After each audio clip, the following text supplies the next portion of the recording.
When I created my procedures, I made sure to consider social emotional learning as well as cultural responsive classroom practices, and I made it so every student can access all of my procedures, as well as lining it up with my philosophy.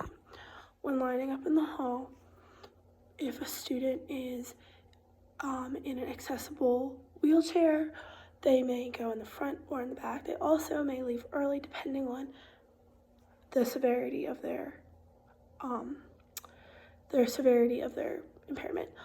Also, when students are given jobs, all of the students will be given a job and it'll be accessible to them.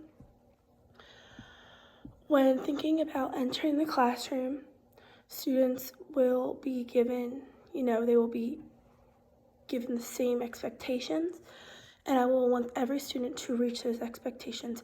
However, I will make sure that all of them are accessible. Students who may need to visit the nurse more frequently, that will be more of a one-to-one basis, and I'll be happy to accommodate any of that. And the materials will be accessible to all the students in my classrooms. So once I know how my students are and what is accessible to each of them, I will make sure all of them are accessible. When thinking about communication, classroom democracy, student responsibility, and teacher accountability, all of my procedures relate to most of them, considering the fact that the teacher accountability, you really need to make sure these procedures are clear, and student responsibility is for them to follow these the best that they can.